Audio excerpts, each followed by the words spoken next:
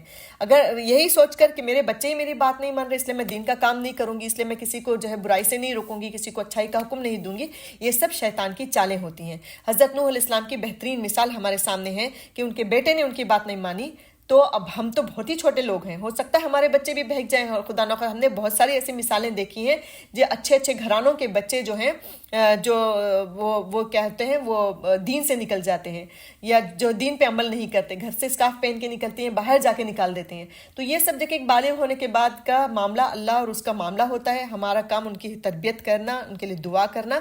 اگر وہ نہیں آتے تو ہمیں جو ہے اس کو لے کر ہمارے اپنے اچھے کاموں کو نہیں چھوڑنا ہے. ایک بات تو ہمیں ملتی ہے جو دین کا کام کرنے والے, ایک بات دوسروں کے لیے یہاں پہ سبق ملتا ہے کہ لوگ بھی بولتے ہیں نا کہ فلاں شخص جو ہے دین کا کام کرتا ہے, بہت بڑا عالم ہے, بہت بڑا امام ہے, لیکن اس کے بچے دیکھو کیسے بھٹک رہے ہیں, بہک رہے ہیں, اور اس کی بات کا اثر نہیں لیتے. یہ بھی جو ہے عوام کی جو ہے بے وقوفی ہے, ایک طرح سے جہالت ہے کہ ان کے سامنے بھی جب انبیاء جب وہ پڑھیں گے تو ان کو پتہ چلے گا کہ انبیاء کی بات پر ان کے بچے خود نہیں آئے, تو ہمارے جیسے معمولی لوگوں کے سلسلے میں ہم کیا کہہ سکتے ہیں نا. تو اسی لیے دوسروں پہ نکتہ چینی کرنے کے بجائے یا خود ہتھیار ڈالنے کے بجائے ہمیں ہر وقت یہی کوشش کرنی چاہیے کہ لوگوں کے درمیان اپنی اصلاح کے ساتھ اپنے گھر کی اور اپنے معاشرے کی اصلاح جو ہے ہم کرتے رہیں انشاءاللہ العزیز. تو یہ ہوا. تو اس کے بعد دیکھیں ایک اور چیز ہمیں ملتی ہے, اسی چیز میں ایک اور اینگل کیا ملتا ہے کہ حضرت نوح علیہ السلام کے قصے سے پتہ چلتا ہے کہ قرابت داری خواہ کتنی ہی گہری ہو اور مضبوط کیوں نہ ہو, ایمان باللہ کی قائم مقام نہیں ہو سکتی. چاہے وہ آپ کا خونی رشتہ ہو, خونی بھائی ہو, سگا بیٹا ہو, لیکن اگر وہ ایمان پر نہیں ہے, اگر وہ عمل صالح نہیں کر رہا ہے, تو وہ جو ہے وہ ایمان کے قائم مقام نہیں ہو سکتا. بلکہ ہر شخص اپنے قول و عمل کا خود ذمہ دار ہوگا. اگر وہ ایمان نہیں لاتا اور اللہ کے باغیوں کے ساتھ رہتا ہے تو پھر ناکامی ہی اس کا مقدر بنے گی. حضرت نوح علیہ السلام کا سلبی بیٹا تھا, وہ خاص بیٹا تھا, اپنا خونی بیٹا تھا, اور ان کی اپنی بیوی تھی جس کی جو کہ ایمان کی دولت سے محروم رہ گئے. جبکہ ایمان لانے والے کون تھے ان کے ساتھ؟ بہت سارے اجنبی لوگ تھے جن کا ان سے کوئی خونی رشتہ نہیں تھا, خونی تعلق نہیں تھا. تو اس سے معلوم ہوتا ہے کہ قرابت داری جو ہے, رشتہ داری جو ہے, ایمان باللہ کی قائم مقام ہرگز نہیں ہو سکتی. اسلام نے رشتہ داروں کے عظیم حقوق بتائے, بہت سارے حقوق بتائے, ان کے ساتھ صلہ رحمی کی بہت زیادہ تاکید کی, ان کو جو ہے صدقہ خیرات میں سب سے پہلے نمبر پر رکھا. لیکن ایمان کے بغیر یہ صلہ رحمی یا رشتہ داری کچھ فائدہ نہیں دیتی. سمجھ میں آئی بات؟ اگر کوئی کہے کہ میں بہت بڑے مولانا کی بیٹی ہوں یا میں بہت بڑے ولی کی بیٹی ہوں, گھرانے سے تعلق رکھتی ہوں, اور میرے عمل کچھ نہیں ہے, تو آخرت میں میرا کچھ بھی حساب و کتاب نہیں ہوگا. کہ ایمان باللہ اور نیک عمل ہی کامیابی کی جو ہے وہ گارنٹی دیتے ہیں. پیارے نبی صلی اللہ علیہ وسلم نے اس حقیقت کو جو ہے بہت اچھی طریقے سے انہوں نے بتایا کہ ایک مرتبہ وہ نکلے اور انہوں نے اپنے خاندان کو جمع کیا, اور ایک ایک کو آواز دے کر نبی صلی اللہ علیہ وسلم نے فرمایا کہ اے مروہ بن کعب کی اولاد, اپنی جانوں کو آگ سے بچاؤ. اے عبد الشمس کے بیٹوں, اپنے نفسوں کو جہنم سے آزاد کرا لو. اے بنی عبد مناف, خود کو عذاب الہی سے محفوظ کر لو. اے بنی ہاشم, اپنی جانوں کو جہنم کی آگ سے بچا لو. اے عبد المطلب کی اولاد, خود کو جو ہے آگ سے آزاد کر لو. اے فاطمہ بنت محمد, اپنی جان کو آگ سے بچا لو صلی اللہ علیہ وسلم. تو میں اللہ تعالیٰ سے تمہیں کوئی کچھ نفع نہ دے سکوں گا سوائے اس کے کہ دنیا میں تمہاری رشتہ داری نبھاتا رہوں گا. یعنی کہ اگر کسی ولی کا بیٹا ہو, کسی ولی کے خاندان سے تعلق رکھ رہے ہیں, یا اولیاء سے تعلق رکھنے والے ہوں, نبیوں سے تعلق رکھنے والے ہوں, دنیا کی حد تک ہی وہ لوگ تمہیں جہنم سے بچانے کی کوشش کر سکتے ہیں, تمہاری رہنمائی کر کر. لیکن ایک بار جب روح جسم سے نکل جاتی ہے تو نہ توبہ کے دروازے کھلے رہتے ہیں, نہ کوئی سفارشی آپ کی سفارش کر سکتا, چاہے وہ کتنا بھی بڑا بزرگ ہو, متقی ہو, پرہیزگار ہو. اگر میں بہت زیادہ متقی پرہیزگار ہوں, میں تہجد گزار ہوں, تقوی پر قائم ہوں, اللہ تعالیٰ کی میں محبوب بندی ہوں, لیکن میں اپنی بیٹی یا اپنے بیٹے کو جو ہے جہنم کی آگ سے قیامت میں کے دن نہیں بچا سکتی. ان سے ان کے اعمال کے بارے میں پوچھا جائے گا, یعنی کہ ہر نفس جو ہے اپنے اعمال کا ذمہ دار ہوگا. تو لہٰذا ایسے لوگوں کو ہمیں یہ سوچ کو صحیح کرنا چاہیے, اس غلط فہمی سے ہمیں نکلنا چاہیے کہ میں فلاں خاندان سے ہوں, میں اہل بیت سے ہوں, میں جو ہے سید ہوں, میں ہاشم قبیلے سے تعلق رکھتی ہوں, ہم جو ہے اللہ تعالیٰ کے بہت محبوب ہیں. بالکل اسی طرح ہم عاشق رسول ہیں, ہم سنتوں پہ عمل کرتے ہیں, ہم قرآن پہ عمل کرنے والے لوگ ہیں, اس وجہ سے میرے بچے بچ جائیں گے. میں اسکارف پہن رہی ہوں تو میرے بچوں کو پہننے کی ضرورت نہیں ہے. ایسا کچھ قیامت میں ہونے والا نہیں ہے حشر کے میدان میں, نہ ایمان باللہ اور نہ اعمال صالح. اس لیے ہماری نجات یقینی ہے. حالانکہ نجات اور کامیابی کا دار و مدار جو ہے وہ کس پر ہے؟ ہمارے اپنے ایمان پر اور اپنے نیک اعمال پر. کسی کے نیک اعمال کے وجہ سے میری جو ہے آخرت نہیں سدھر سکتی. دنیا میں ہاں حالانکہ بہت سارے آپ کے جو نیک ماں باپ ہوں تو بچوں کے لیے اللہ تعالیٰ بھلائی کے راستے کھول دیتا ہے. جیسے کہ سورہ کہف میں ہم نے پڑھا کہ کانا ابوہما صالحا, ان کے ماں باپ نیک تھے, اسی وجہ سے ان کے جو دیوار کے نیچے جو خزانہ مدفون تھا اس کو انہوں نے سیو کیا تھا, ہے نا. تو اس طرح دنیاوی معاملات تو ہو جاتے ہیں, لیکن آخرت میں حشر کے میدان میں عذاب سے چھٹکارا ہمیں اپنے اعمال کی بنیاد پر ہوگا, کسی کے اعمال پر نہیں ہوگا. جس طرح کہ حضرت نوح علیہ السلام کا بیٹا بھی جو ہے بھرے طوفان میں حضرت نوح نے پکارا, لیکن وہ نہیں آیا تو اللہ تعالیٰ نے اس کو بھی غرقاب کر کے رکھ دیا. ایسا نہیں کہ پورا طوفان میں سارے مر گئے اور حضرت نوح علیہ السلام کا بیٹا بچ گیا, لیکن چونکہ اس نے انکار کیا, چونکہ اس نے اللہ کے نبی کا انکار کیا اور نافرمانی کی, اور اس کی وجہ بھی یہی بتائی جاتی ہے کہ اس کی صحبت غلط تھی. ایک پوائنٹ ہمیں یہ بھی ملتا ہے کہ صحبت صالح نہ ہونے کی وجہ سے ایک نیک باپ, ایک نبی باپ کی بات اس نے نہیں مانی. اس کے ارد گرد جو دوست تھے, اس کا اٹھنا بیٹھنا جن دوستوں کے ساتھ تھا وہ مشرک تھے, شرک کرنے والے لوگ تھے, اسی وجہ سے اس نے اپنے باپ کی بات نہیں مانی. آخری موقع پر جب اس نے عذاب کو آنکھوں سے دیکھ لیا اس وقت بھی اس نے بات نہیں مانی. تو اتنا صحبت کا اثر ہوتا ہے. تو پتہ چلا کہ ہمیں صحبت پہ بھی بہت دھیان دینا چاہیے, اپنی بھی اور اپنے بچوں کی بھی, کیونکہ نبی صلی اللہ علیہ وسلم کی حدیث بھی ہے کہ ہر انسان اپنے دوست کے ایمان پر ہوتا ہے نا. تو صحبت میں اٹھنا بیٹھنا, اچھے لوگوں کے ساتھ اٹھیں بیٹھیں تاکہ ہمارا ایمان تازہ ہوتا رہے, ہمارے قدم آخرت کی طرف بڑھیں, ہماری تیاری دنیا سے زیادہ موت کی تیاری ہو. اور وہی اگر آپ دنیا پرست لوگوں کے ساتھ بیٹھیں گی, مزار پرست لوگوں کے ساتھ بیٹھیں گے, ہم لوگ برے اور لوگوں کے ساتھ ہم بیٹھیں گے, تو اسی سمت میں ہماری زندگی دوڑتی چلی جائے گی اور ہمیں احساس بھی نہیں ہوگا, یہاں تک کہ ہمارے موت کے دروازے کھل جائیں گے, ہے نا. تو اسی وجہ سے اچھی صحبت کا اختیار کرنا بھی بہت ضروری ہے. ایک نبی کا بیٹا ہونے کے باوجود اس کے اوپر صحبت کا اثر پڑا تو ہمارے جیسے لوگوں پر تو بہت زیادہ پڑے گا, رائٹ. پھر اس کے بعد دیکھیں ایک اور چیز ہمیں کیا ملتی ہے یہاں پہ کہ کثرت تعداد.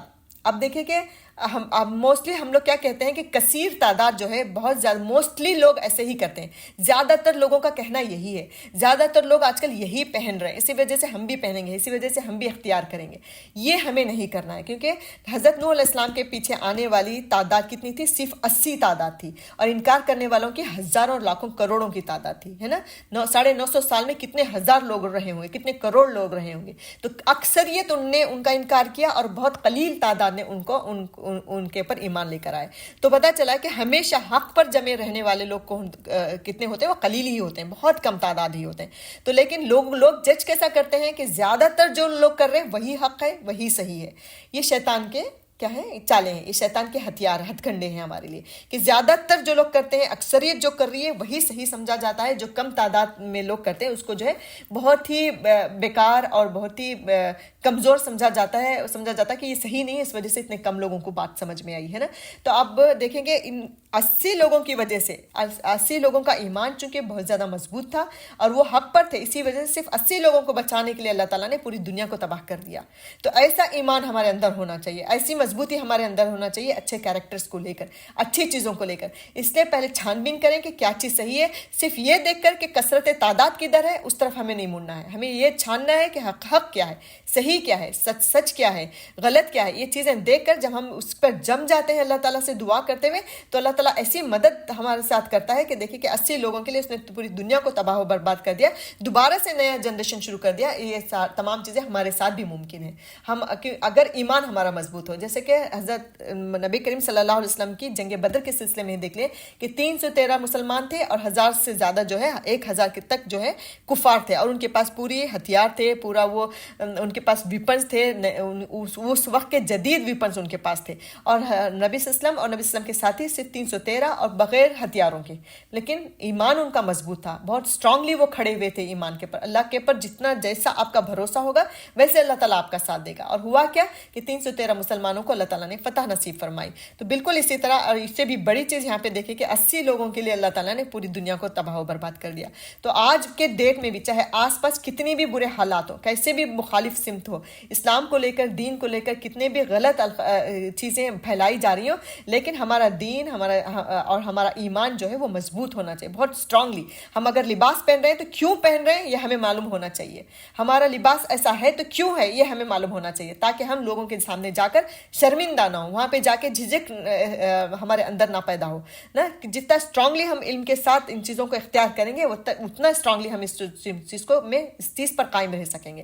تو یہی ہوا، تو اللہ تعالیٰ ایسے ہی جو ہے ہماری بھی مدد کر سکتا ہے نا۔ پھر آگے دیکھیں کہ اسی سلسلے میں نبی کریم صلی اللہ علیہ وسلم نے فرمایا کہ نبی صلی اللہ علیہ وسلم نے جب دیکھا نا کہ نبی صلی اللہ علیہ وسلم کے بھی فالوورز جو تھے بہت کم تھے مکہ میں، رائٹ، بہت کم لوگ تھے، تو وہ لوگ بہت مطلب کبھی کبھی ان لوگوں کے اندر بھی پریشانی ہو جاتی تھی کہ ہم لوگ اتنے کم ہیں، اتنے کم لوگ دین کی طرف آ رہے ہیں۔ تو ان کو تسلی دیتے ہوئے نبی صلی اللہ علیہ وسلم نے ایک مرتبہ فرمایا تھا کہ مجھ پر پہلی امتیں پیش کی گئیں تو میں نے دیکھا کہ ایک نبی کے ساتھ 10 سے کم ان کے فالوورز تھے، 10 سے بھی کم ان کے فالوورز تھے، کسی کے ساتھ 1 یا 2 ایمان والے تھے اور کسی کے ساتھ 1 بھی مومن نہیں تھا۔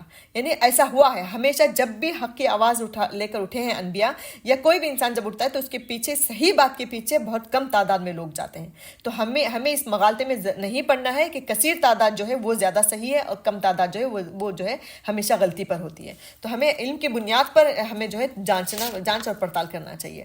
پھر دیکھیں تو یہ بری صحبت کا میں نے بتا دیا کہ بری صحبت کی وجہ سے جو ہے کتنا زیادہ نقصان ہو سکتا ہے۔ تو اور ایک اور بات یہ ہے کہ جو بت پرستی کرتے ہیں یا جو مزار پرستی کرتے ہیں، ان کے سامنے ہم حضرت نوح علیہ السلام کا یہ واقعہ پورا کا پورا رکھ سکتے ہیں کہ دیکھو کہ وہ جو قوم تھی جس کے پر عذاب نازل ہوا، وہ کس کی پوجا کرتے تھے؟ وہ بتوں کی پوجا کرتی تھی، رائٹ۔ اور وہ بت کون تھے؟ وہ نیک بزرگوں کے بت تھے، انہی کے نام پر تھے، ہے نا، نیک بزرگوں کے نام پر ہی بت تھے۔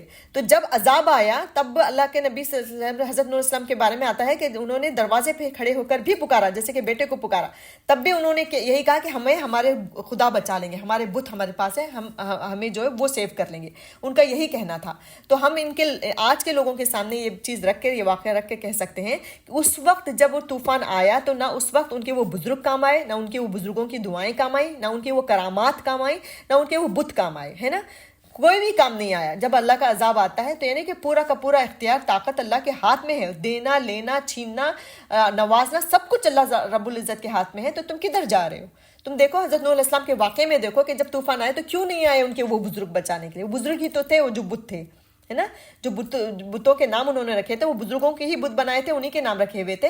تو آپ جو بزرگوں کو پوجا کرتے ہیں ان کو بھی کہہ سکتے ہیں، جو بتوں کو، اگر کوئی بہت کلوز فرینڈ ہے ہندوؤں میں جو بتوں کی پوجا کرتے ہیں، جن کے اس میں آپ حکمت سے بات رکھ سکتی ہیں، تو یہ واقعہ بھی آپ ان کے سامنے رکھ کے بیان کر سکتے ہیں کہ دیکھو اس طرح سے۔ تو یہ چیز ہمیں ملتی ہے، لیکن جب عذاب الہی آیا تو یہ لکڑی، پتھر کے اندھے، بہرے، گونگے اور عقل سے شعور، یہ تمام معبود، ان کی کوئی ایک ذرہ برابر بھی وہاں پہ مدد نہیں کر سکا۔ تو لہٰذا مدد صرف اللہ رب العزت ہی کر سکتا ہے، جس نے پیدا کیا، جس نے دنیا کو بنایا، جو رزق دیتا ہے، وہ سب ایک ہی ذات ہے اور وہ اللہ تعالیٰ کی ذات ہے۔ دیکھیے کہ اللہ تعالیٰ نے حدیث میں آتا ہے کہ جب تمہیں جوتے کے تسمے کی ضرورت پڑے، یعنی کہ لیس کی، جو جوتے میں شوز میں جو لیس ہوتا ہے اس کی ضرورت بھی پڑے تو وہ بھی تم اللہ سے مانگو۔ اور جبکہ ہمارے لوگ مزاروں پہ جا کے کیا مانگتے ہیں؟ اولادیں مانگتے ہیں۔ کتنی بڑی چیز مانگ رہے ہیں وہ۔ اللہ تعالیٰ کے نبی صلی اللہ علیہ وسلم ہم سے کہہ رہے ہیں کہ چھوٹی سی چھوٹی چیز ہو یا بڑی سی بڑی چیز ہو، وہ اللہ کی ذات سے مانگو۔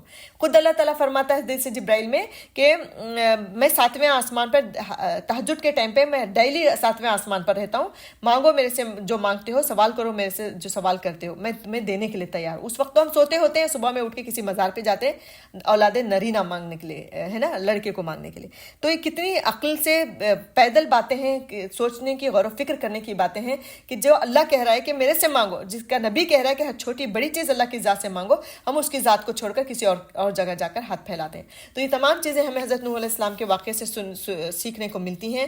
تو اللہ تعالیٰ جو ہے اس طرح کی حکمتیں ہمیں دے، اس طرح کا صبر و ضبط عطا فرمائے حضرت نوح علیہ السلام کی طرح، اور جو ہے اس طرح کی بدعت، شرک اور تمام اس طرح کے غلط گناہوں سے اللہ تعالیٰ ہمیں بچائے، ان تمام چیزوں سے بچاتے ہوئے اور دین کا کام کرنے والا ہمیں بتائے، بہت ہی ثابت قدمی کے ساتھ لوگوں تک دین کی بات پہنچانے والا بنائے۔ تو ہر نبی کے واقعے سے ہمیں کچھ نہ کچھ ملتی ہے۔ تو آج کے واقعے سے ہمیں یہی لے کر اٹھنا ہے کہ چاہے آپ کتنے بھی نیک ہو سکتا ہے کہ آپ کا بچہ نیک نہ ہو سکتا ہے کہ سامنے والا نیک ہو، اس کا بچہ نیک نہ ہو، تو ہمیں اس کو تانا بھی نہیں دینا ہے، اور نہ ہمیں جو ہے ہمارا بچہ نیک نہیں بنا اس وجہ سے ہمیں ہتھیار بھی نہیں ڈالنا ہے۔